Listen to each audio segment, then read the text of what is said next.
Welcome to NCBA's Cattlemen's Call podcast with host Lane Nordland.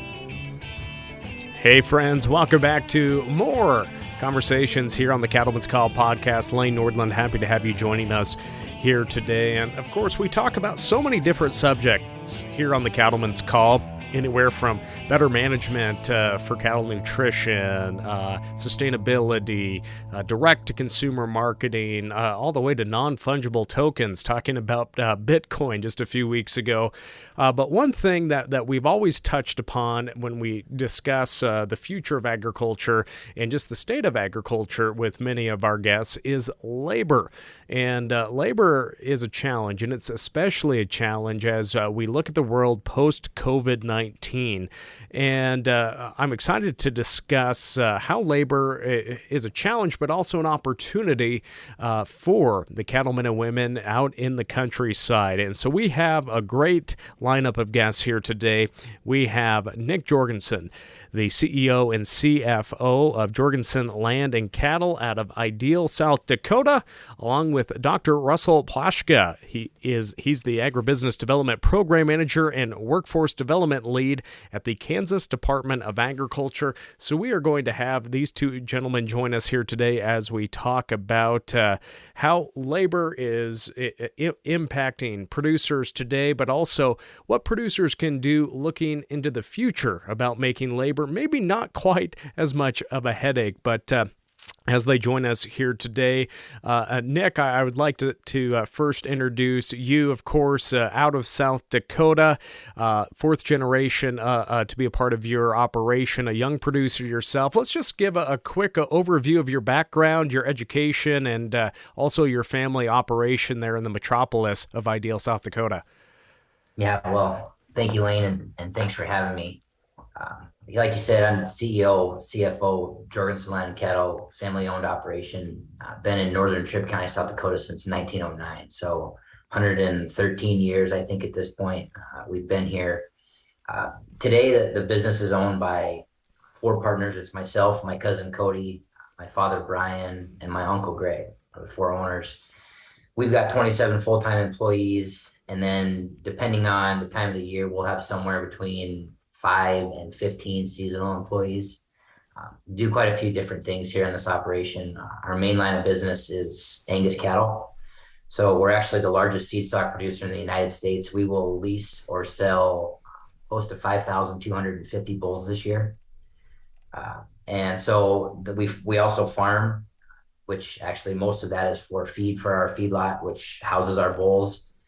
We run about 1,100 cows here in Tripp County. And then we have a hunting lodge where we hunt pheasants that actually started here a few weeks ago. So we're really in a busy season right now. My background a little bit, I'm a South Dakota State University graduate, graduated 2013 with my undergrad in ag business. Then I graduated in 2014 with my master's in economics. And then I graduated from Dakota Wesleyan University in 2016 with my master's in business administration. Been home on the operation for about 10 years, married to my wife, Ashley. We got 4 sons, 7, 5, and 2 2-year-olds. So they're the 5th generation. There's some older 5th generation members as well, but I got a business I got to leave intact for I'm hoping at least one of those kids someday. So. Well, the labor situation there, that kind of helps with having that many little ones running around too. But again, that's the goal of so many of these family operations is to keep going, to keep that next generation having that opportunity to come back and produce food and fiber here in the United States. And so thank you for that overview. And I look forward to talking more about your family's operation and your insight on labor within the livestock industry. And now let's go to Dr. Russell Plaschka here joining us from the Kansas Department of Agriculture. And I should point out that he will be a guest speaker for the Cattlemen's Colleges coming up in the great city of New Orleans for the 2023 Cattle Industry Convention and NCBA Trade Show. But Dr. Plaschka, let's talk a little bit about your background and your role there at the Kansas Department of Agriculture. Thanks, Lane. Yeah, I grew up on a pretty small, diversified livestock crop operation in eastern Kansas. Of course, went to Kansas State University and got my degree originally in agriculture education unlike Nick, I won't say what year that was. It's been a few days ago. So I taught agriculture education at the high school level, was an FFA advisor for 25 years. And then during that time, also had my own small red Angus seed stock operation and have continued an interest in that. And just till recently, when we transitioned, and about 8 years ago, I came to work for the Kansas Department of Agriculture and actually moved from southeast Kansas up close to Manhattan, Kansas, the little apple here.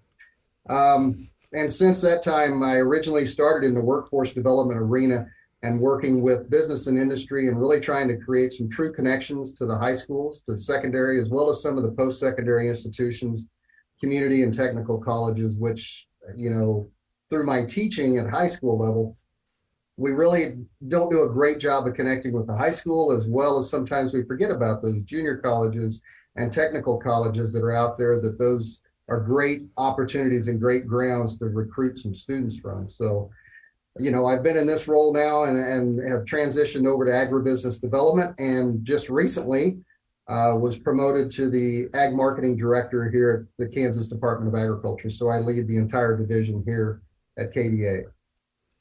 Well, thanks for that overview. And again, I'm excited about the different insight that both of you will share this afternoon, because we have seen it, the now hiring signs, or the help wanted, or our favorite restaurants only open 4 days a week instead of 7 because there is a labor shortage. And as we are in a post-COVID world, we can now say it's not just impacting all the businesses on Main Street or the bigger chains out there.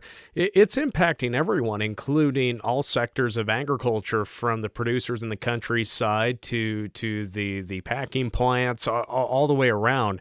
So, Dr. Plaschka, I'll start with you in terms of how we look at this labor. How has the labor demand changed over the past couple of years, and how did COVID really reverse, accelerate, throw up red flags? How can we look at how labor has changed, especially in agriculture, the past few years? Well, you didn't start out with a softball question there, Lane.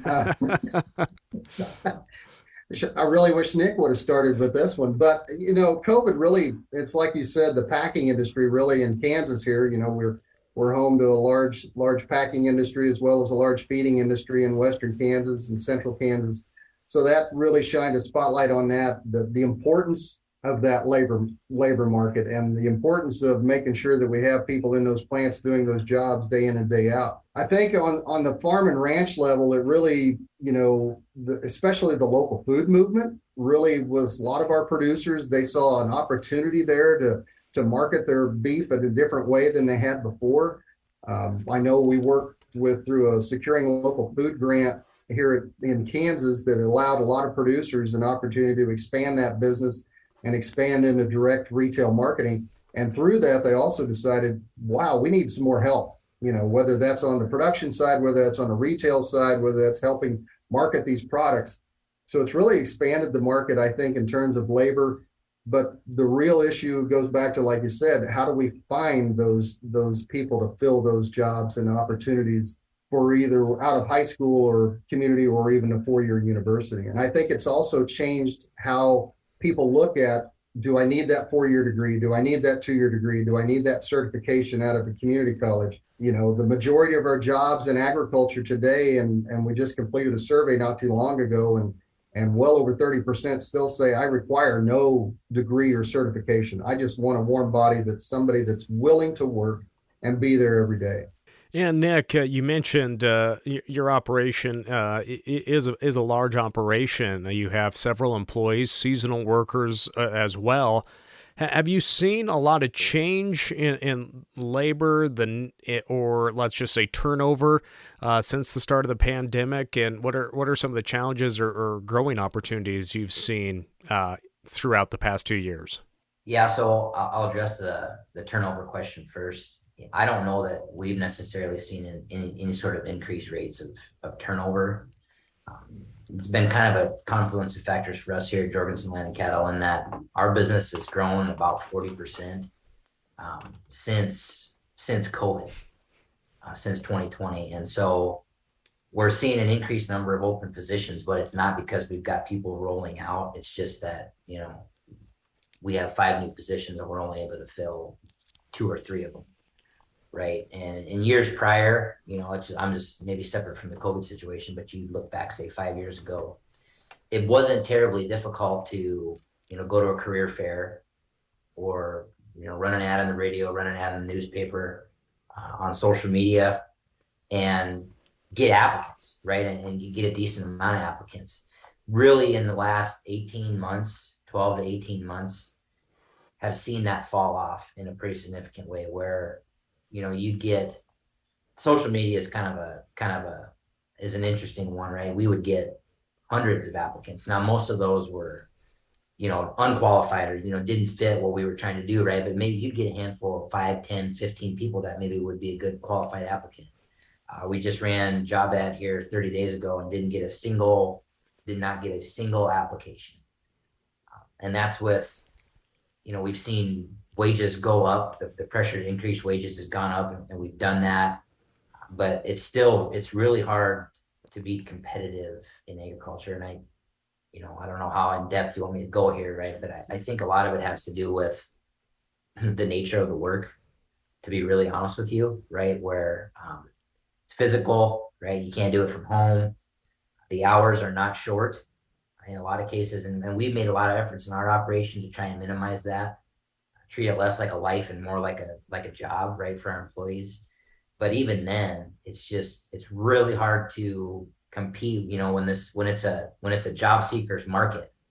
It's so hard to compete just to get someone to come do a traditional job in agriculture, running a feed wagon, driving a truck, moving cows, processing cattle.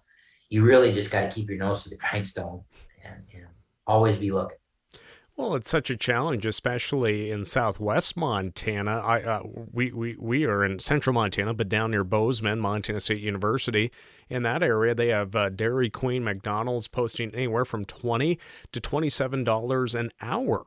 And again, bringing up your point, Nick, of it's hard work. And when folks can literally go and get a job at a fast food chain restaurant and make more money than what so many producers could even imagine seeing as a wage on a operation, that plays into it as well. But Nick, I'd like you to also expand about the culture and the engagement that your family business has with your staff. As you mentioned, you haven't really seen a large shift with COVID, but you've seen an expansion, and you probably do have employees that have been there for a lot of years, and they're very qualified, and they're a part of this family business as employees. So what do you do to make people feel valued and making working in production agriculture worthwhile and have an employee stay and for more than 6 months? Yeah. So before I address that, I'll make a comment about how long we've had people with us. So our business ranges from our longest tenured employee is 42 years with us, down to 6 months. What you see though, and this is a very, very firm trend we've seen in our operation, is there's a real stratification between age groups. The older generation of people are ones that have been with us, 35, 40, even say 10 or 15 years. Then there's another group of younger individuals that their 10 years like 2, right? And you see kind of where we see turnover is in that people my age. I mean, to be really candid, is that's where we see turn.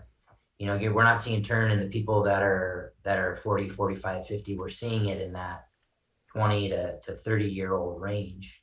And I can't say exactly why that is, other than, I think that's Russell would probably know more than me, but I think that's probably a general statistic, right? Is people my age just don't hold jobs as long as they used to. But anyway, back to your question about what we do to make sure that, when we get an employee, right, that we can keep them. So I mentioned it in my first answer. One of the switches we made, this was probably four years ago, when we kind of initiated a culture change in our business of, traditionally, when you work on a farm and ranch, you live there. I mean, there's a lot of farms and ranches where it is a 7-day-a-week, 12-hour-a-day job. I mean, your life is dedicated to that operation, right? Now, there's positives there. You become a part of the family. You get integrated into that whole thing. The downside is you don't have another life, right? Your life is that operation. And what we saw was, especially once again with people my age, we weren't going to get them to buy into that. This is your life, right? And so what we had to do was we sat down and deliberately said, all right, this is a farm and ranch, but this is going to be, as much as we can make it be, a 8 to 5 Monday through Friday job for our people. Right now, there's always circumstances, right? I mean, we can't control the weather. We can't control planting season. We can't control calving season. We just have got to be there all the time, right? But on a regular week, barring some, seasonal circumstance, this is a 45, 50 hour a week job, right? And that was very deliberate.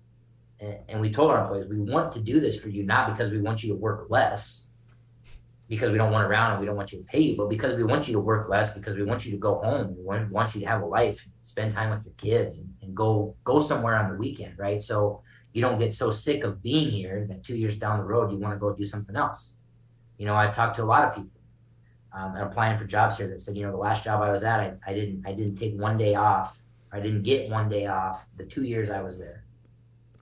Now you learn that some of that's deliberate. Some people there are people out there that still really they like to work. They want to put in hours. They want to be there, but there's others that want the 45 hours and they want to go see their kids. I got to be candid. I'm one of those. I've got 4 kids. I'm going to be a dad. I'm going to be there. Right. So that was the first real deliberate thing was, all right, we're not going to force you to work all the time. We're going to give you paid vacation. That's another one. One of the other things we focus on our operation a lot is communication. And it's sad to hear, but you hear just the feedback from a lot of farms and ranches that communication just doesn't happen very well. I think it's the truth of the matter. I'm not trying to stereotype.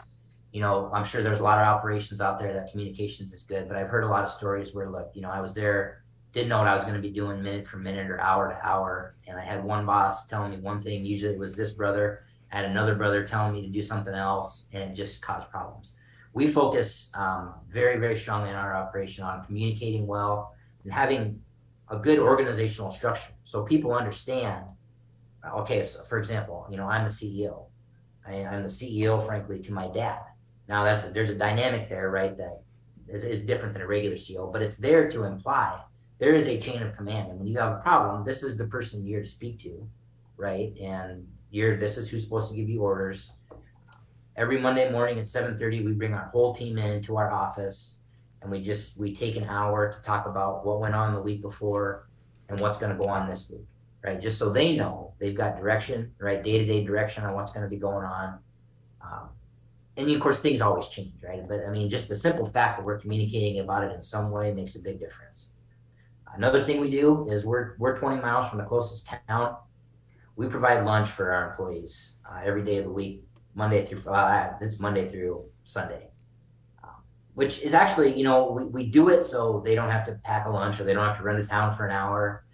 That was the original kind of idea, but what it kind of morphed into, in my opinion, is it's a great team building moment, right? Because 95% of our employees come in every day at noon and we're all in the same room. So even if you're not talking shop, right, you're still communicating with each other. You know where everyone's at. You know what this person is doing.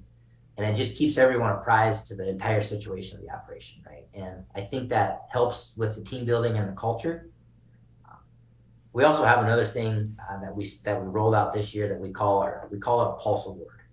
And what we do is every Monday at our meeting, we nominate, our employees are to nominate someone in the last week that they thought did really well, did something throughout the course of the week that was over and above what would have been expected of them, or worked extra hard, helped somebody out. And we call that out in the meeting so we can take some time and talk about the positive nature of what goes on, right? And they get $25. The person who nominates them gets $25, and we've got a little reward thing going. The idea there is just so that we're focusing on the positive stuff that we do, right? Because these 27 people work together all day. I mean, listen, we all know it. They get at each other's throats. Things happen. And sometimes it's really hard to step back and remember all the good stuff that we do, all the good stuff everyone does. So taking even just 10 minutes to recognize it, really feels to us like we've made a good step in, building that team. Now there's a whole bunch of other stuff too, Lane, but I'm talking for 5 minutes, so. Hey, no, I've been enjoying everything you have said so far, and we can dive into some of those other items too. But Dr. Plaschka, not everyone can have a business, a weekly schedule and everything like Nick's family operation does, and I take my hat off to them because when you can focus on the positive, when you can listen to concerns from employees, that's something that so many cattle operations. That's one of the breaking points for so many people is just communication. I guess from your perspective on things, what is more of a more manageable approach that some producers take in your neck of the woods, or in your opinion, people that have 1 to 5 employees that are more of a small operation, whether that's feedlots or cow calf, whatever it might be. I guess what's your take on that? Well, Nick kind of hit a really big one there that I think it's kind of like we talked about the generation, is it a generational thing with the younger generation on what they expect out of that career or that job? And Nick hit it. It's that flexibility component. How flexible am I with that schedule? I may not have kids right now. I may have a significant other, I may have a wife or a husband that I need to attend to as well. Do I have that flexibility in my schedule? So even with those smaller employees, the smaller number of employees, how flexible are they on that schedule? Other things, a lot of operations allow them to run their own cattle along with theirs, so it's not necessarily a profit sharing, but I talked to one producer and he said, once he started doing both, he does both cattle and land, so they're farming as well. And once he allowed, or not allowed, but once an employee bought a quarter section of ground or something, or bought into the herd, their mentality of the whole operation changed. It shifted from, well, it's going to take me so many hours to haul the hay off of the ground this year. It's going to take me so long to work the cows. Instead, they started looking at, all right, it's going to cost me so much a pound of gain. It's going to cost me this much to do that. They started looking at their part of that operation, which feeds into the entire part of the operation. So it really gives them a sense of ownership. And to kind of Nick's point, the idea of serving lunch is really catching on across the industry. I talked to one producer, they actually hired a full-time cook on their ranch they cook breakfast every morning for the entire crew. They pack lunches for them. And a lot of times during the busy season, they're getting all 3 meals right there at the farm. So I think that flexibility and that sense of ownership and sense of, I'm a part of something a little bit bigger. And I think that also speaks to the younger generation, whether you're talking Gen Zs or some of those younger millennials, it's really about, am I a part of something a little bit bigger? And what's the end goal of this operation? Now, granted, it's like Nick said, you've got those guys that they're still hard workers and they just want to put in as many hours as they can. I don't care whether I get home or not. I'm going to be there sun up, sundown, and through the night if I need to be.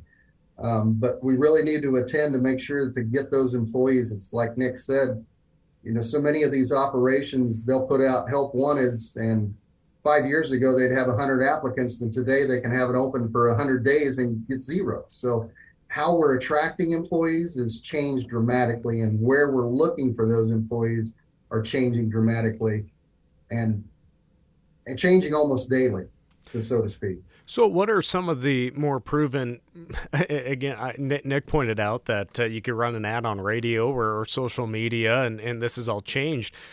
Here in the fall of 2022, what are some proven strategies that producers trying to find employees, what are some proven ways? I mean, is word of mouth the best? Is it recommendation from a neighbor? What are you seeing in Kansas and the surrounding region? I'm taking notes here. I need your input. Well, we've all seen those companies and businesses that are doing the sign-on bonuses. Well, I've talked to several producers that now there's referral bonuses.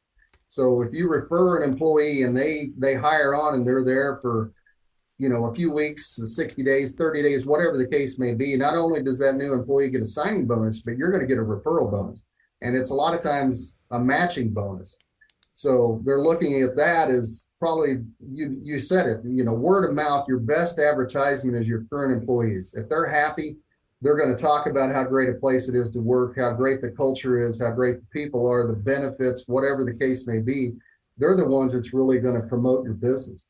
The other thing that I think is that we take for granted, and I know I did as a high school ag teacher, and I admit it to everybody, and I apologize to my students every day, is that I did a terrible job promoting the companies and the farms and ranches in my local community, because, it was ingrained in us at the time: go to college, get a degree, get a great job, get away from this small town and this small region. There's nothing wrong. There's a ton of our students that want to stay local, and they love to stay in that local community or that region. And we've got a lot of great opportunities in all parts of the country, especially in the rural areas, a great way of life and great companies and farms and ranches to work at that provide a great living and a great career. And I think that's the other thing that a lot of our local students really don't understand. They may drive by Nick's place, or that Lane, they may drive by your place and say, oh, that's a ranch and he's just feeding cows and calving out cows, and that's all there is. It's a lot of hard work. But they don't see all the other stuff that's behind the scenes,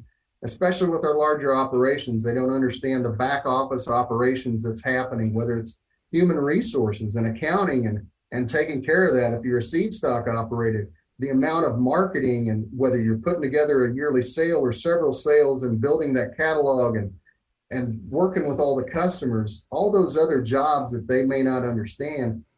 We do a pretty poor job of advertising, or not necessarily advertising, but really displaying to our local youth what these opportunities are in their backyard. Well, I think that's such an important point. When I graduated, one of my best friends, he won National FFA Mechanics. The team won National FFA Mechanics. A great lineup of kids. I think everyone except him went to a 4-year program, and I don't know what exactly the curriculum was called, but he went to that North Dakota State University's 2-year program. NDSU, SDSU, and Montana State. We kind of have a grudge against those bison up at North Dakota State, and we did beat SDSU in the playoffs though last year, I should point out. But then NDSU beat us at the big game. So it's just an evolving circle here, Nick. But my buddy, all he wanted to do was be a farmer and not really dive into the livestock end, but he did the 2-year program that NDSU has, kind of the basic farming and mechanics and everything like that. And he's got quite an operation going, and he pretty much started from scratch. He didn't come from a big family operation. But I just think of all of the people that were in our ag education program that would have been a perfect fit, that 2-year program or an apprenticeship or just going to work. How do we change that mindset, Russell, that you have to go get that 4-year degree? We're seeing everyone, all the student debt conversations and everything like that. When a person can literally have no debt from trying to seek a degree that maybe they're not even interested in, how do we get these local producers or the feed companies or anything like that? How do we have that conversation more? Is it through 4-H and FFA, or do we have to get these local agribusinesses together as well? All the above. One of the things that we tried a few years ago, and we've continued to do it, it's called the immersion experience. And it's really where we partner with a business or an industry that's very close to a town or a community that has 4 or 5 schools that's within 30 minutes of them. And we bring, 5 or 6 students that have a little bit of interest in that career. One of probably the most successful one we've done was at a feed yard here in South Central Kansas, Ward Feed Yard, part of the Innovative Livestock Solutions system. We did the feed yard experience, and I think we had 25 students there. And those students there was about half of them female, half of them male. They were some that were truly interested in the livestock industry and some that had driven by the feed yard and said, I wonder what really happens there. So, and the cool thing was those students got to drive one of the brand new feed trucks. They got to lay out a strip of silage in one of the empty bunkers. They got to drive one of the payloaders. And that also involved the industry. So that involved, Rotomix representatives, that involved some of the John Deere construction equipment guys that supply the payloaders. It brought their technicians out as well. We involved the nutrition specialist there with Ward Feed Yard, and he actually had the students create a feed ration, had a recipe card, and had all the ingredients in the feed mill, and they had to develop this ration. They worked with the livestock evaluator to determine which pen of cattle was ready to go to market, what percent was going to weigh what percent was going to grade choice and prime and so forth. And so ran it through every aspect of the feed yard, including the back office. So they got to see the computer software and work with the guys that sell that software and install it to see how it fed into the animal health system as well as the feeding system. And they got to see how computerized the feed trucks were, the mill itself. So out of that, the cool thing was that before we left for that day, there was, I think, 2 or 3 that picked up an application to work at the feed yard itself. There were 2 or 3 that visited with the industry reps, whether that was the Kenworth dealer or Rotomix or Murphy Tractor. They said, hey, how do we work for you guys? What do we need to do? And the message was that the most degree or the most time you're going to have to spend in school is about 9 months, and you can get a job with whether it's Murphy Tractor or whatever. If you wanted to work at the feed yard, hey, you want to start part-time this summer? Come on. And you can have a job here in the summer. Because the cool thing about that whole organization, and that was also a really key point to get across to those students, were that the guy that was the head of ILS never went to college. He started in the feed yard world, working at the feed yard, and worked his way up all the way through. So that really showed the students that, hey, I don't need to go to college, but if I want to, I've got an opportunity to come back here, or I can start here right out of high school. I think that's the biggest message.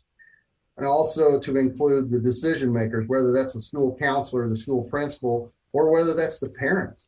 So it really isn't just a 4-H or FFA thing, because unfortunately we don't have programs across the country in every single school, and not every single student takes it anyway. But involving those decision makers to be a part of that, to see it along with the students, because if I'm excited about it and I go back to the classroom, I'm going to get the students excited about it. So it's a two-way street. Well, it's almost like in Montana and other states, I know 4th grade is kind of when the ag education days or tours always take place. It's almost like they should have one for juniors in high school to maybe go out and do that as well, just for anyone in extension or the local communities that do these ag days. Because it's a lot different than a career fair when you're walking around and looking at that or a university of the days where it's a college fair as well. I just think that could be a way to really reach, so many people that don't have a farm or ranch to go back to. They're part of these rural communities. They want to be involved.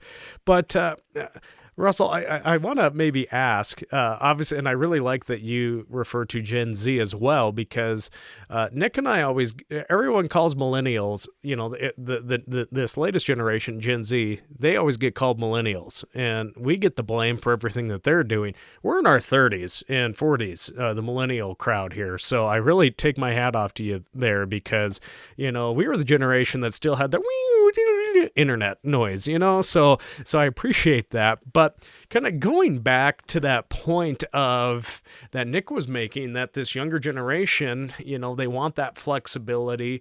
They want to be able, they might not stick around with the job for 1 or 2 years. Do you think that is an entitlement issue? Do you think it's just something that deals with, there could be another job opportunity?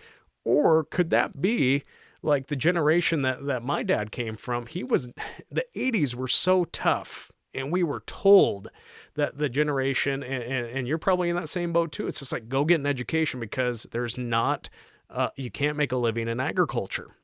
Do you think that could play into there as well, where that generation that came through the 80s and early 90s, where they couldn't go right back to the farm or ranch, my dad included on that? Do you think that could be in it? And then also the entitlement aspect of that? That's a really long question, but it's about as good as the first one I asked. Yeah.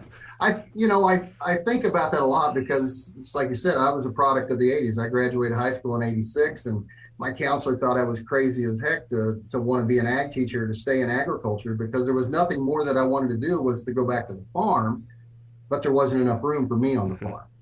And that's the situation we see a lot of these college students or even high school students coming out, that they may have a farm or ranch to go back to, but they may have 2 or 3 other siblings, and there's just not enough room. And I always think about Dr. David Cole from Virginia Tech. He talks about, if you have a son or a daughter that wants to come back from the farm, make them go away and work for somebody else for 2 or 3 years, and they'll be much more profitable when they come back to you. But you talked about the entitlement, and I thought about that as Nick was talking earlier, that entitlement issue. I don't think it's entitlement. I don't think they feel like they're entitled that. I think that at this point, they don't want to be locked into a career like they feel like maybe their parents or grandparents were. I come from that generation, and my parents came from that generation. Is you start to work for somebody, it's not just loyalty, it's a sense of, I owe it to you to stay here as long as you'll have me and as long as I can. Mm-hmm. And I think with the millennials and even the younger millennials and even the Gen Zs we talk about, they're looking for that next opportunity. I think it's what's next on horizon. What more can I do? What more is out there? And that's not all of them. And, we generalize a lot, but for the most part, I don't think it's a sense of entitlement anymore. I don't feel like, especially with the ag kids, with the ones looking at agriculture, I think they understand that agriculture is no place. There's no place for entitlement in agriculture. So I don't think that's the issue. I think it's more of, what's next? How can I grow in this position? If I can't grow here, I need to go somewhere else and do that growth. Mm-hmm. And Nick, obviously, you talked about just some different strategies that you utilize in the business as well. And we talk about maybe people coming right out of high school or out of a 2-year program, and maybe they do need some training or skill development and some actual experiential hands-on learning before they can really, understand fully what they're doing in their job capacity. Do you offer trainings or development or give people an opportunity to go to an extension workshop to learn how things are doing differently across the county? What's that look like on your operation, if I may ask? Yeah, so there's several things we try and do there. I mean, the first one is we offer paid internships for, high school kids, college kids, tech school kids. And, we say internship, but I mean, what it really is, it's summer job, on the job training. You learn about how things work in agriculture. That's been really successful for us. I'm not going to say that we've hired a ton of kids that have been interns with us, and honestly, the reason for that is most of these kids are doing exactly what Dr. Plaschka said. They're going away from home for a few years, getting some experience, and then going back to the operation, right? And of all the people I wish I could hire, it's them, right? Because they're phenomenal, they're great young individuals, but they've got an operation to go back home. So we do that. As far as trainings go, so we work with our nutritionists, with our equipment dealers, with South Dakota State Extension, and just setting up, training days whenever it's possible for us to do. So we take our feedlot team and we try and get a South Dakota, SDSU Extension person out to educate them on bunk reading and all that kind of stuff. We've done several lunch and learns over the last few years, right, where maybe an animal health rep comes in, talks about, proper vaccine administration, or the dealer comes out and does a real in-depth training with us on how to operate a certain piece of, whether it's a combine or a silage chopper, or baler, feed wagon, that kind of stuff. I'm not going to lie to you. I wish we did more of that. To be really candid, part of it's just, it becomes a time thing, right? Coordinating that with the dealer and finding a day when we're not busy, right? Where we can sacrifice that time to make sure that everyone, and then making sure it's something that everyone will get something out of. But we have found those to be beneficial, when we've been able to regularly do. Well, thanks for sharing your experience in that, because I think that's one thing that so many producers that do have employees that work for them need to understand is sometimes just saying, go out and do it, you'll figure it out on your own, isn't the best strategy. Just today with my father-in-law, I made sure and asked him probably 10 different ways about how he wanted me to do this one little task, because it was going to be a lot easier for me to do it right the first time, and then to have to go back and fix the mistake, especially with a cement that we were working with this morning. But I think that's one thing that so many, whether it's the new generation that's in management on the operations or the more experienced generation on the farms or ranches, is just how important that continuing education is. And I just was sitting here thinking about, we were talking about how the 1980s really shaped rural communities, and we saw throughout the last 30 years, so many of our rural communities continue to get smaller and folks not moving back. And then COVID happened, and we're seeing a lot of families, maybe they're not full-time involved in farming or ranching, but maybe they want to raise their kids where grandma and grandpa live, and they both can also work from home. That might be an area where we take this. But recently, my great uncle traveled up to Montana. He lives in California. He's 96 years old. You wouldn't think it. He still lives on his own in California, and he was a Montana farm kid. He was in World War II and went to work for the FBI, and then worked for Lockheed Martin. That's how he ended up in California. And it was just so interesting talking with him, because we were talking about how COVID has changed the workplace. And he worked on top secret projects at Lockheed Martin, stealth bomber, stuff like that. But he always hired Montana farm and ranch kids to come work for them because they had work ethic. And he knew that if he gave them a task, whether that be top secret or just as easy going and getting copies made of something, he knew that he could depend on them. And so I guess that was always interesting to me, is, that these kids were so reliable back in the 50s, 60s, 70s, and 80s.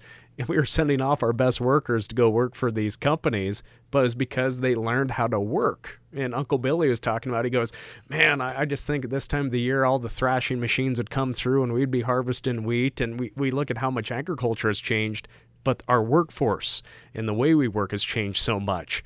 And we do have kids that do want to go get that 4-year degree. Maybe they can't go and back to an operation right away. So kind of, I don't know, that I just really wanted to tell that story a little bit. Maybe I have no point in saying that, but when we look at the labor market right now, especially for College of Agriculture students, Dr. Plaschka, what jobs are available right now? Maybe not in the production agriculture realm, but where are we maybe seeing a majority of these College of Agriculture students with their 4-year degrees going?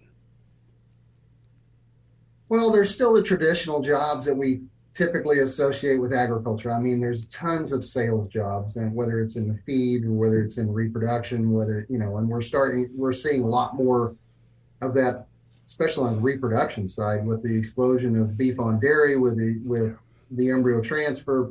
There's a lot of more genetic companies that are popping up and looking for specialists or technicians. I really see that technician role being more and more in demand, not necessarily the 4-year scientific agronomy or reproduction specialist or ruminant nutritionist. It's that middle of the road that's a lot more in demand. When we talk to students a lot of times, so I still go out and we talk to students at the high school level, community and technical college, and still at the 4-year university here at Kansas State.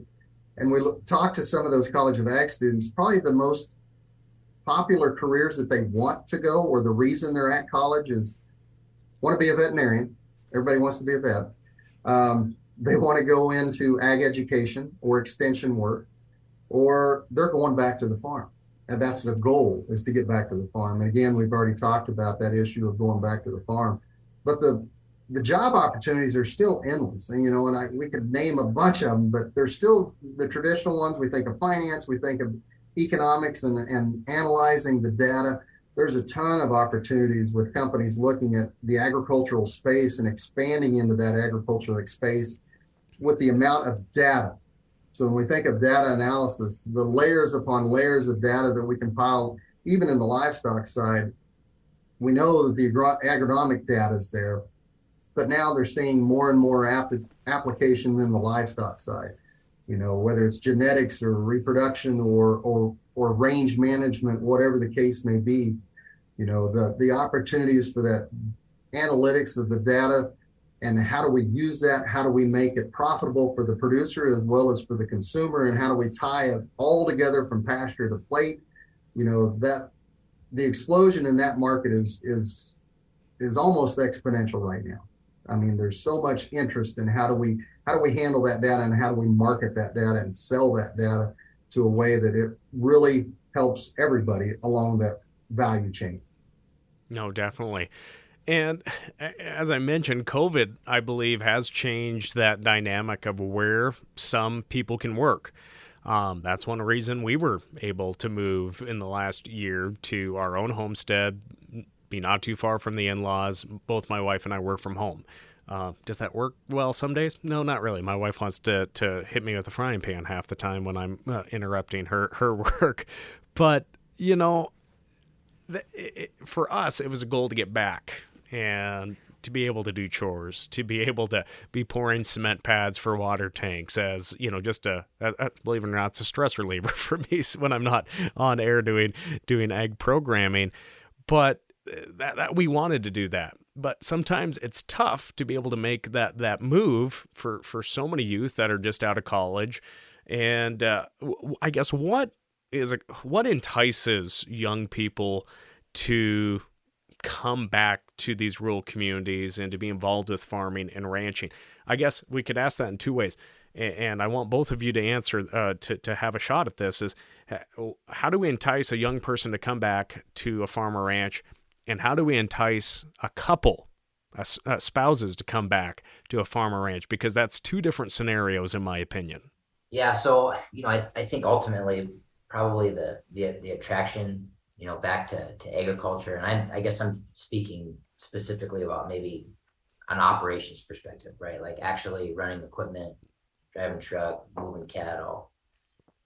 To me, the best success we've had from an attraction perspective is someone who already knows ag, right? And wants that lifestyle, right? I mean, those are the kind of people who do well, specifically seek it out and say, look, I want to be the guy that's out moving cows, or I want to be the girl running feed truck, or whatever you say.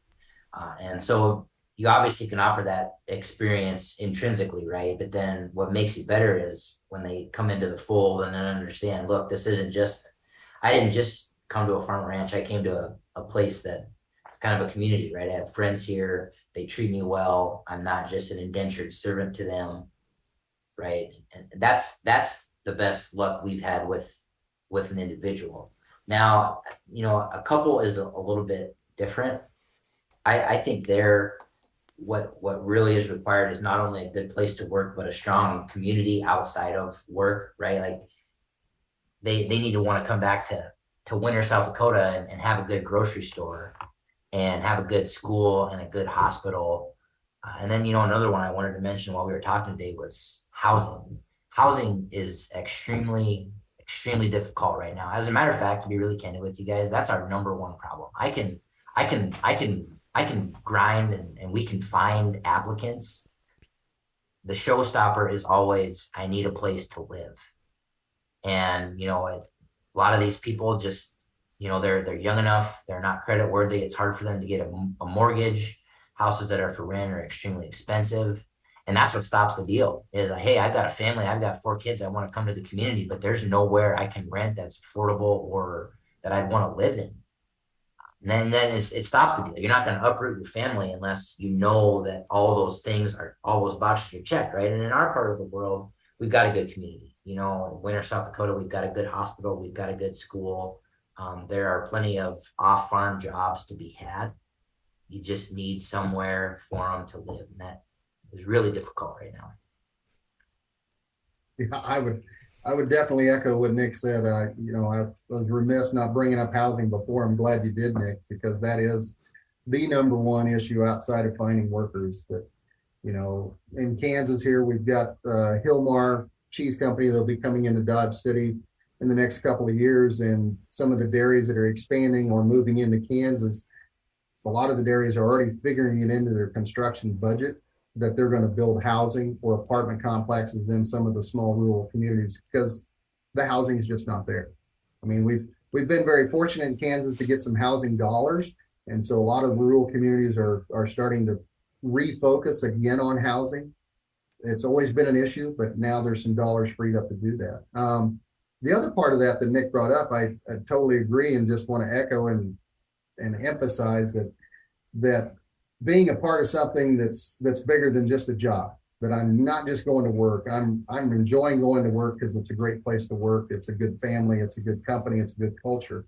And that we go back to that flexibility of, if you're going to bring a spouse into the picture of it, or a family and kids, that there's that flexibility built in that, hey, I am going to be able to watch my kid play. You know, I remember growing up, my father saw me play 2 football games my entire 4 years of high school. You know, he was always working and doing something. So, you know, there's that flexibility that, yeah, I'm going to get to see my kid grow up. I'm going to be a part of that kid, my wife's activities. I'm going to be also a part of the community. And making sure that the industry, you know, whether you're a beef operation, farm operation, or an ag business, that you are a part of the community and helping that community develop, whether it's housing, whether it's those amenities that draw people back to communities, because that's also the big thing when we talk about recruiting employees, especially the spouse. You know, what am I going to do in town? What is there to do in town? You know, how close is it to a decent, like I said, a decent grocery store, or if I want to go see a movie, you know, and I don't want to sit at home and Netflix, but I want to go somewhere and do something. Where's those amenities? I do want to echo Russ that I think it should be a requirement. I wish I could make it so where if you're a parent, you take work off to go to that game, right? Because I think I grew up the same way, and you know, neither you or I are upset about it, right? Because that's just the way it was. But Dad wasn't there; he was working, and I think we forget in agriculture that, look, it's pretty uncommon that you can't spare that 2 hours. Just go. And you know, we're lucky in our operation. We've got enough people, and they're staggered enough in age that, look, if we got one guy that's got to go every Friday to a football game or jump out Tuesday to go to a volleyball game, please go do that. Because I would rather have you miss work and be happy you saw your kid than have this, hey, I can't do it. It's because of work. And, you know, over time that builds up, and it's not a healthy thing for anyone involved. And I think too many people just disregard that. It's extremely important to me. Yeah, and I would also kind of follow up and say, you know, Lane, you brought up the entitlement issue. I think if there's any bit of entitlement on new employees, it probably goes to exactly what Nick was just talking about, is that I do not want to raise my kids like I was raised in terms of being an absent parent, you know, that one parent is taking care of all the activities. That's probably the one area that they want to be ensured that when they go to work for somebody, they have that flexibility to be a parent and be a part of their kid's life. And not to switch gears totally away from this aspect of the conversation, but, you know, just having that opportunity to come and have a good job. So many people, though, are looking at, you know, what is a living wage when you're working in agriculture? What should the benefits look like? Or is there health care? Is there a stipend if there's not health care? Is there a gym in town that you can go work out at after working all day? I've literally had friends say that, you know, my wife really wanted a gym so she could go work out near town, and I get it, you know, especially when we've lived in the city during college and everything like that. We become accustomed to a certain way of life, but a living wage is always a hot topic. And I know that Nick, this is probably a conversation that you and the family stakeholders discuss. What is a living wage for an employee? What do those benefits look like? But I literally almost spit a drink out the other day when there was a friend of mine that hires on as a ranch hand, and he believes he's worth $85,000 a year. And there's no telling him any other there's just no telling him that I really don't think you are. But not saying he's not a hand, but that discussion about a living wage and benefits, what are your take on what's your take on that?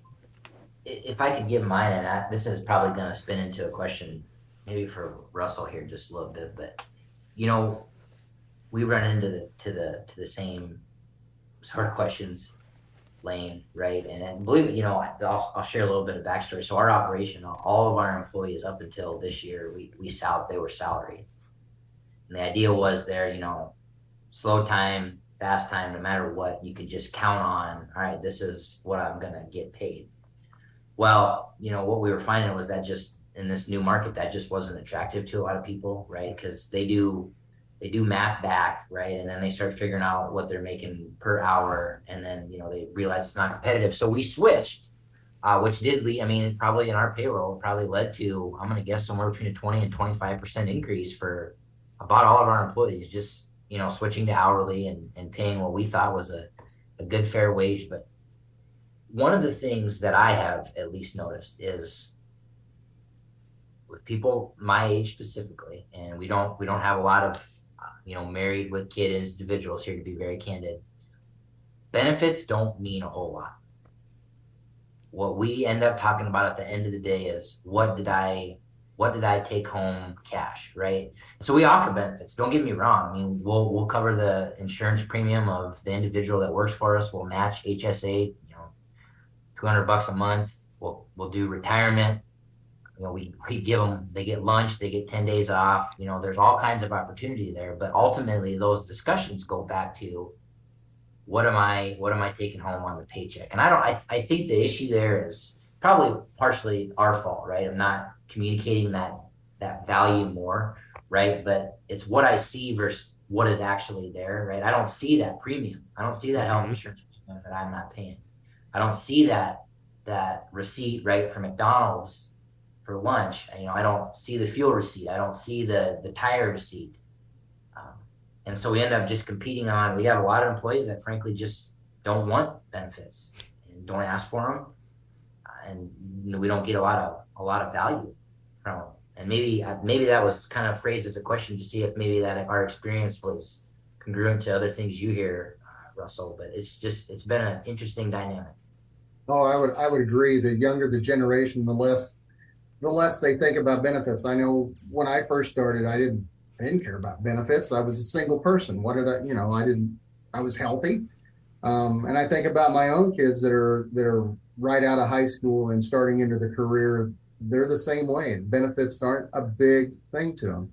But I have talked to some people that, just like what you talked about, Nick, and some of the producers we have here in Kansas that offer those breakfast and lunch and dinner and housing and so forth.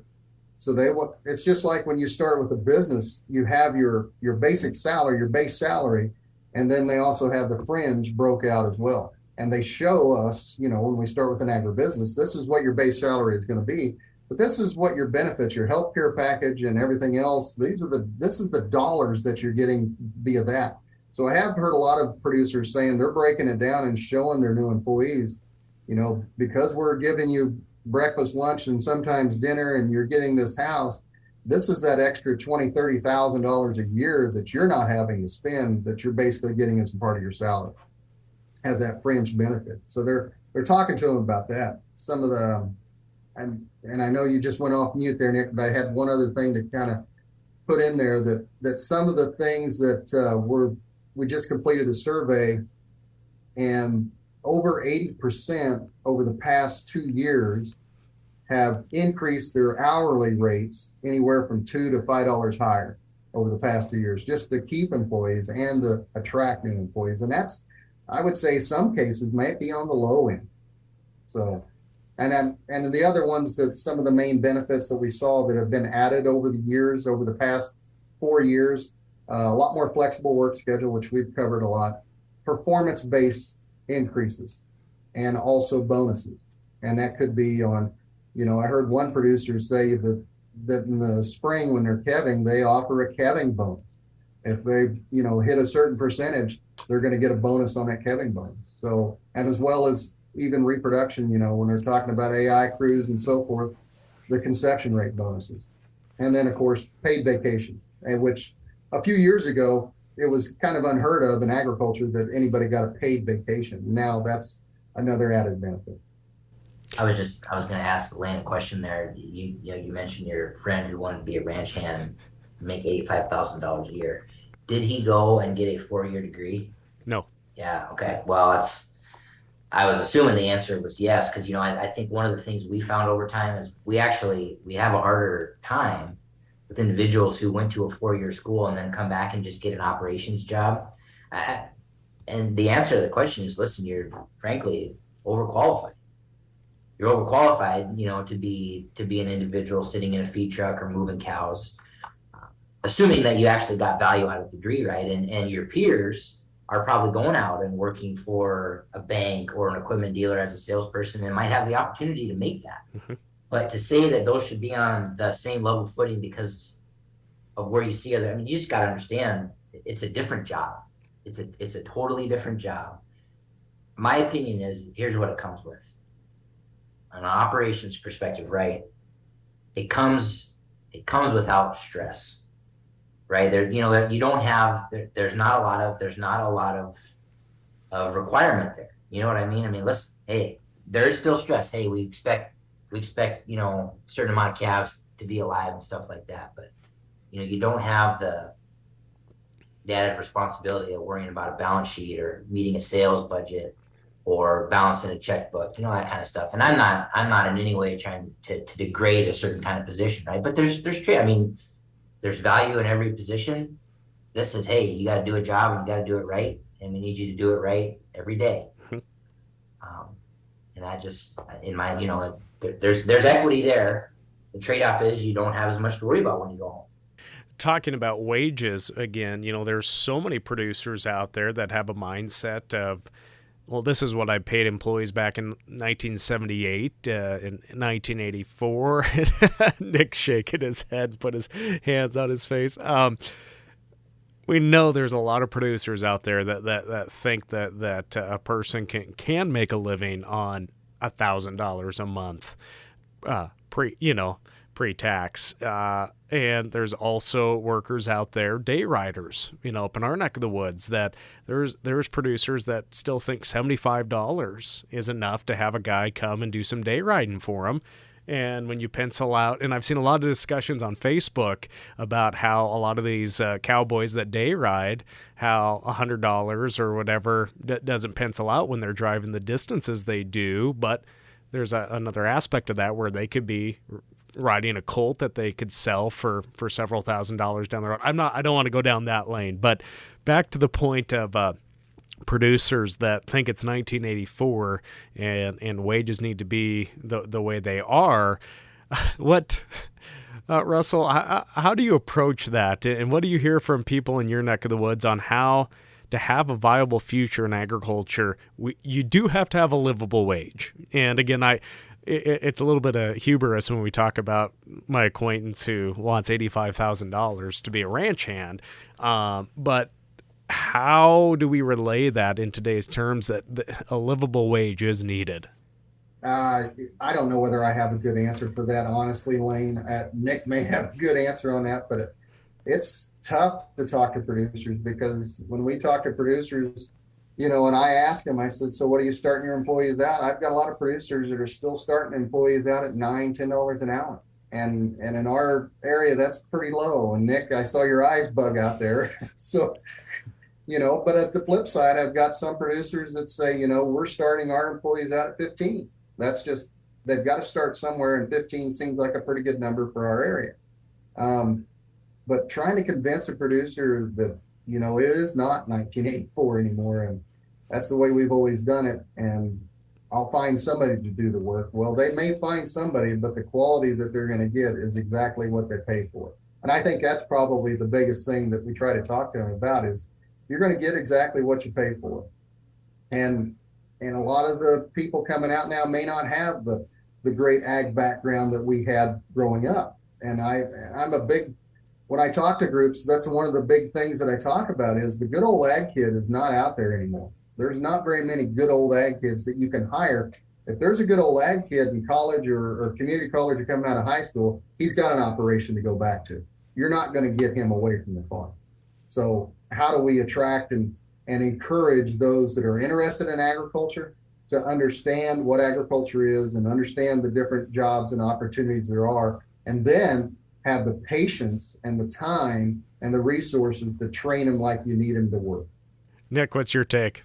Yeah, well, my take is, look, if you're not going to pay what the market is asking for, you're not going to get help, right? I mean, ultimately, especially in a market like this, where even people who do pay, what would be considered, a fair or maybe even above average wage can't get employees. I mean, your operation is just going to have to stay where it's at or get smaller. Right? I mean, I know a lot of people in our area that have had to shrink their operation, right? Because they lose a hired man and, don't want to deal with people, and that it's just going to inhibit your growth. And if that's where you want to be, I guess that's fine. But, you're talking to a young individual like myself, I'm not going to let that be the excuse, right?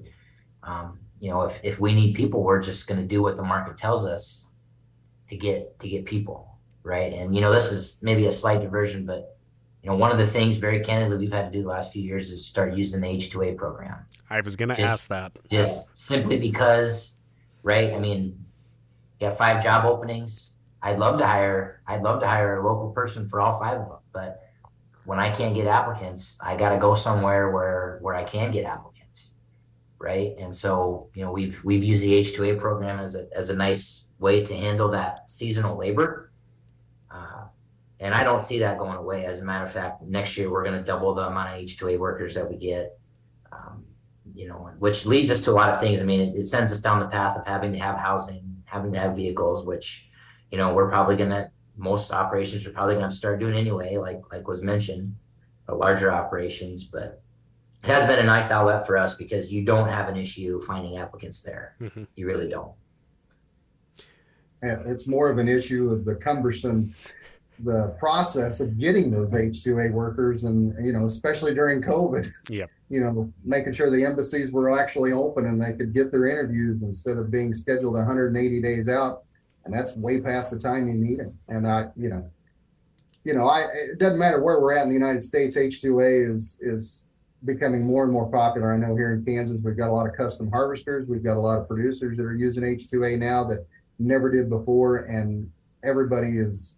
I think our state numbers almost tripled over the past couple of years in terms of how many applications that were applied for H-2A workers. And, it makes sense, especially for those producers that are more on the farming side, especially most of those workers are coming out of South Africa. So it flip-flops the calendar year. They come here for harvest, they go home for harvest. Come here for planting, go home for planting. So, that's not going to slow down the need for H-2A and the need for that year-round H-2A and immigration reform and reform in the H-2A process has got to happen if we're going to see the labor issue ease up any at all. I don't want to digress into a political argument here, but you made a really good comment there. We've got some H-2A guys that are really, really, I mean, they're fantastic people. They do a good job for us. We need them. And one of those individuals actually really wants to become a U.S. citizen, right? And you can talk about the reasons he wants to leave South Africa. That's separate, right? But he'd love to become a U.S. citizen. I mean, he has a good job, wants to contribute to society, wants to pay tax, wants to bring his family. It would take him 5 years and cost us, because you have to, through the H-2A program, the employer has to sponsor. It would cost us upwards of $50,000 for him to become a United States citizen, which to me is it's asinine, right? I mean, why would you make that so difficult? In my opinion, it should be the opposite. It should be easier to become a U.S. citizen if you've gone and done on a work permit and are familiar with the country, all that kind of stuff. It's just unfortunate, right? Because once again, I don't want to get political, but you look back 100 years, what caused gigantic economic boom in our country was a mass immigration that led to labor in industry, right? Coming from all over the world to the United States, because it was the place you wanted to be. And it's still like that. People still want to come here, but it's so hard for them to become a United States citizen that it's a big problem. It's a big problem. We could really keep going on the labor, but we'll save that for another podcast, or for the Beltway Beef podcast that our friend Hunter hosts each week in the DC office for NCBA. But one area that I would just maybe like to touch on, Russell, with you is, especially up in my neck of the woods, we're seeing more smaller packing plants come online. A lot of federal and state funding going towards getting these plants online. And there's also proposals for plants that would have several thousand head a day or week. We've seen one that was supposed to be in South Dakota, in Rapid, I believe, is where they were going to do that. The cities did not put forward any support for that, it sounds like. Then the rumor was Cheyenne, Wyoming, and the city, the founding fathers down there saying, nope, we don't have the water for it. And I think a lot of that has to do with labor. It has to do with infrastructure, with housing, and there's a lot of people both sides of the aisle that know that there's going to be a foreign workforce that comes in to work on these. What are the challenges with when we look at trying to get employees to work in these processing facilities? Again, I just listed off a lot of factors out there that people are concerned about, but what are those key things that we're seeing in trying to get packing plant employees, trying to get all these beeves, and also on the poultry end? I think the big thing is you kind of hit it, it's community acceptance of that agriculture sector, trying to work with the community to understand what modern processing looks like, because I think a lot of times we have in our mind what it used to be. We think, our parents and grandparents remember what poultry and pork and beef processing looked like, during the 40s and 50s and 60s. And what does a modern, true state-of-the-art facility really look like today? I don't know. I have not been in one, a true state-of-the-art modern facility that's fresh, brand new. And we've got some smaller locker plants. There would be more of a regional or even a local locker plant that may be killing, anywhere from 10 to 20 head a week at the most. Those are nice plants and people are used to those plants. But the big ones, it's community acceptance. And then also, how does that community really welcome that workforce? Because we know that it does come with a different set of workforce people that come in. And we've seen the different cultures come through, even in Southwest Kansas.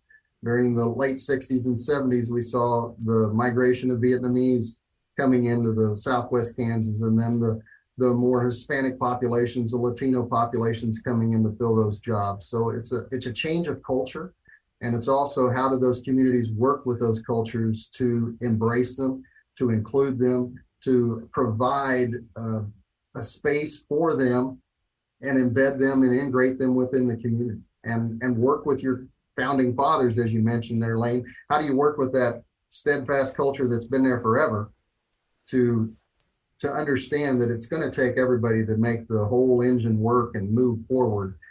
It's really about community acceptance and how do we work with that outside of the resources, because the two W's, I always say, water and workforce, are our two biggest issues when we look at large industry.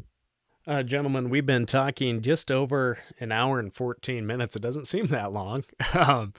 I think we've had some great dialogue, and we could keep this going, but I don't want to tire our listeners out too much on the podcast today. But we all know that when we look at sustainability in agriculture, it takes every sector, whether that's the local implement dealer, the NRCS, FSA office, the ag teacher, to the actual production agriculture family still out in the countryside. So my last question would be for you both is, what can we do to ensure the well-being and sustainability of the workforce in beef production? I know that's kind of a wide-ranging question, but in your area of expertise, what are your thoughts on that? I think the first thing is that the public needs to know that it is a good and necessary job, right? I mean, it's a substantial part of our economy. I've heard it a lot of times, and I'm repeating it, but they say food security is national security, right? And we play a big part in the economic, success of this country. And I wish more people understood what the job was like, right? And that you didn't just have to be a farm kid to want to know what it's like to come back into beef production and do that on the cow calf side, on the feedlot side. So probably comes down honestly to doing a better job telling our story at the end of the day, right? And letting more people see what it is that we do, right? I think we avoid that most times because we're worried of the negative potential opinions, right? But that story is not hard to tell. If you just think about it for a little bit, there's so many positive things. But rather than talk about the positive things, I think most of us just put our heads down and go back to work and let those workers go work at McDonald's or, go get a 4-year degree and work as a sales rep at a chemical company or a nutrition company or Transover or something like that, right? We just need to be more deliberate about saying, hey, this is a good career. Look at all the things we can do for them. I'm speaking as an individual operation. Look at all the things we can do to give you a living wage and help you be successful in your life. And look at the fulfilling part of it, right? Like, look at what we're doing to help the environment, the way we move these cattle. Look at how well we treat these animals and everything we do to ensure that the beef that ends up on the plate is the most delicious thing we can possibly offer. Everyone plays a part in that, and you can play a part too. I just don't think enough people know about the positive aspect of it. I think my two things would be we need to be intentional and proactive. I think looking at how we recruit and where we talk to potential employees is changed dramatically. It's like we mentioned earlier, do we need to be talking to the fourth graders? Do we need to be talking to the schools, the junior high? Where at that age, at what age do they make that decision? They make those decisions all the way through because they're being hammered with those decision makers or those influencers throughout their life cycle, not life cycle, but throughout their lifetime and the formative years in their education through those first 12 years or 16 years. They're being hammered from all directions. Where are we at? Are we in the conversation? Are we being intentional and being in the classroom? Are we truly looking at community and technical colleges? And that's one place that I think we a lot of times overlook.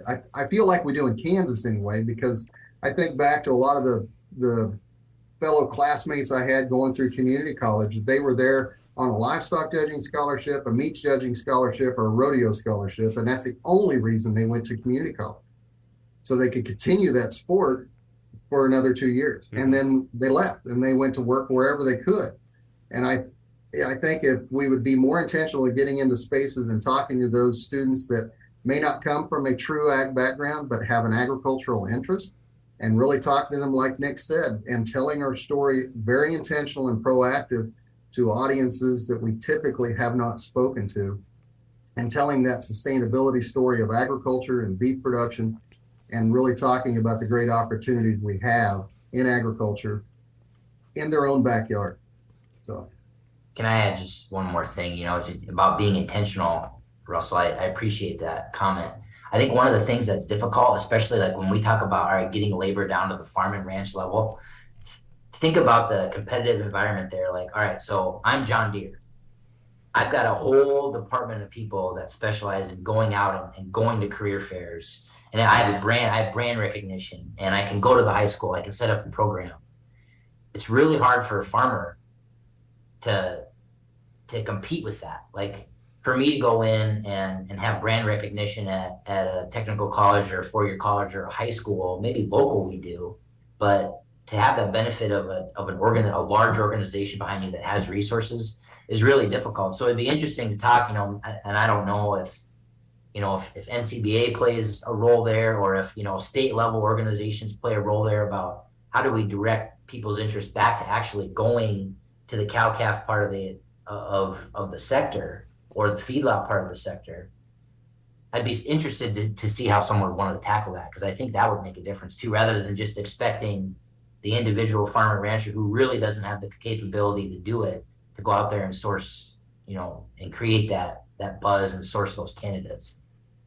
No, I think that's a great opportunity, and especially as we see, it's also a way to foster a relationship between state associations with NCBA and also with collegiates. I know at Montana State University they have a collegiate Montana Stock Growers Association club, and it's a great way for that engagement to continue on into advocacy on the state and national level. But Nick, to your point, maybe that's what we should be emphasizing on is some of these relationships and utilizing our land grants and for especially programs where you do have to go out and intern for a few weeks on an operation, or for these more intense ranch management programs. How do we maybe dial that back to the student that is just getting an animal science, or like my liberal arts degree in the College of Ag, as I refer to it. I was an extension major, agriculture education relations. I call it liberal arts because it was crop science, it was animal science, it was everything. How do we do that? I think that's just a good question to pose as we conclude our talk today, is what can we do better at helping promote these employment opportunities and the sustainability of agriculture through employment, environment, and financially as well. I just want to remind our listeners that, of course, the 2023 Cattle Industry Convention and NCBA Trade Show, that's going to be February 1st through the 3rd in the great city of New Orleans, Louisiana. And more of this is going to be discussed in the Cattlemen's Colleges, where Dr. Plaschka will be speaking at there. So get that on your radar, get registered for a convention, and attend the outstanding Zoetis-sponsored Cattlemen's Colleges, because it truly is a way that you can take things home and improve your operation and your rural community along the way. Gentlemen, any last quick comments that you would just like to share with us here today? All right. Well, I think I talked them both out, but I appreciate you both joining us here today. Again, this is why I enjoy the Cattlemen's Call podcast so much, because we're having conversations that matter to the cattlemen and women and the agribusiness owners and all in rural America here on the Cattlemen's Call podcast. If this is your first time joining us, thank you. Make sure and subscribe to the podcast wherever you listen to your podcast devices. Share it on social media. Tell your friends about it. And just remember, stay safe out in the countryside, and have a great fall here in 2022. Friends, that will do it for today's Cattlemen's Call podcast. I'm Lane Nordlund. We'll catch you next time. Thanks for tuning in to NCBA's Cattlemen's Call podcast with Lane Nordlund. For more information, visit ncba.org and make sure to subscribe to the podcast today.